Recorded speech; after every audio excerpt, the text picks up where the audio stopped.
think, for total equality when it comes to the workforce in terms of pay, for example. Absolutely. I told you when you came in today, an article in today's paper was an editorial about equal pay being denied again for women, and it had to do with AT&T between 1968 and 1976.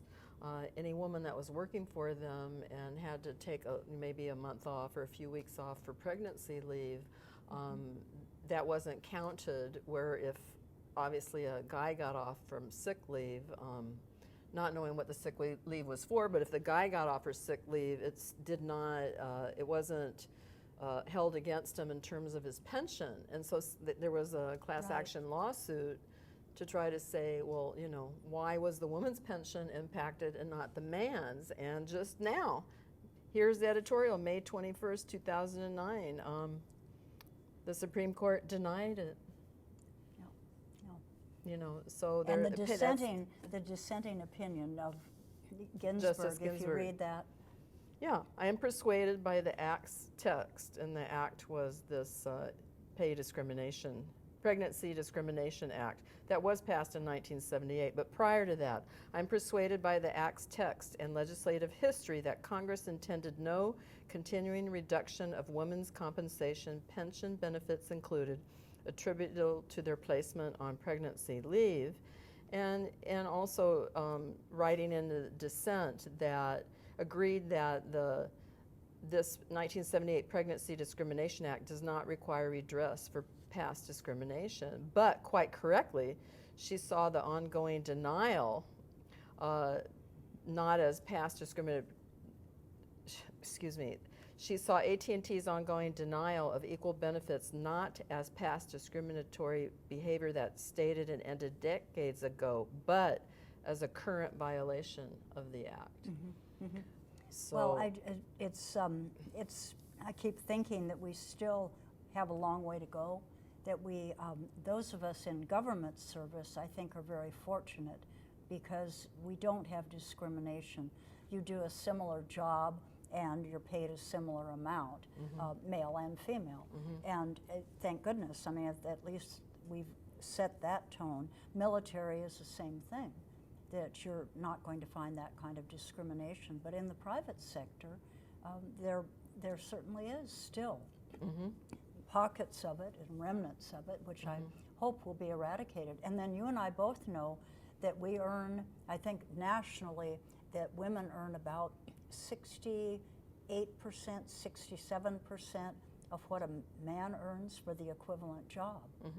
And there's a day called Equal Pay Day that is commiserated each year, where we're taking a look at, we still haven't really moved that figure up to being totally equal. And I actually, being one that's been a real advocate for continuing the Equal Pay Day, having it in the public, having forums, having discussions, having speeches on Equal Pay Day, is because, like you just said, we haven't gotten there yet. No. I think we have made a little progress. I think it's up to 76%. You think it is up that high? I think now? it's getting Good. up there, but it's still the fact that we have to keep the push going. And why I think we have to keep the push going, Cynthia, is that I believe that people don't even know they're doing it. I think sometimes it's subconscious. Okay. Sometimes I think that if all things equal and you need to fill a job and you're interviewing, that sometimes when people are interviewing women, for example, may not negotiate salaries or know what they need to ask for sometimes when they're in the interview, and a man may ask for more and the woman may ask for less. Subconsciously, they don't realize they're asking for less than what their worth is, and I've read about this where if you don't ask, or if you don't set a standard that you think you deserve it, or if you don't know what you're doing, maybe women shortchange themselves. I thought that was very interesting. So there is something that we have to know about ourselves, and in terms of perpetuating maybe not getting as much. And I think there could be some truth to that. And I remember when I was working at the phone company, which was AT&T before it divested into the separate telephone companies, how this one young man out of college had his entry-level job was really high, and he only had a bachelor's degree, and it wasn't even in communications. It was some liberal arts degree, and he got this fabulous supervision job making pretty decent money. And I'm like thinking to myself, how did he step in right there?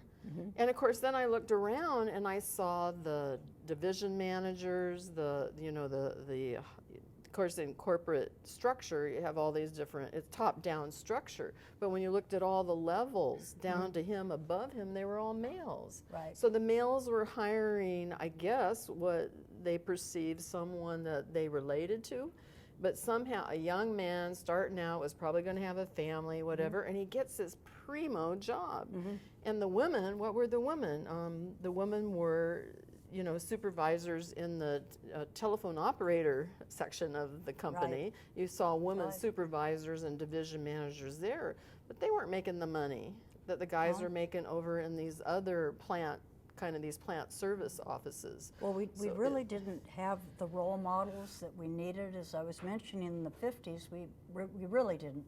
And in the 70s, when I was going back to college at University of Hawaii, I joined together with students and faculty, and we worked to establish a women's studies program, and we felt that we really needed it because, again, the role models for women were some of them were tragic figures, had taken their own lives. Others were we needed something to understand what was going on with women through the centuries.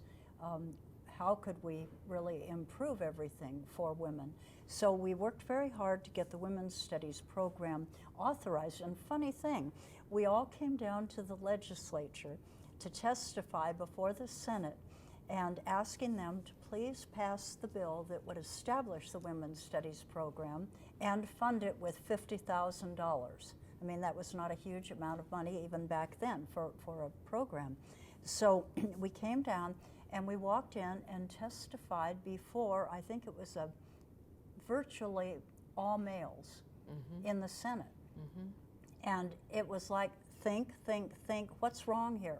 Where's our diversity? Why don't we have female senators? So I can remember one of the male senators saying to me, oh, we have daughters and we have mothers and we have wives. We'll be nice to you girls. And I thought, okay, you're patronizing us.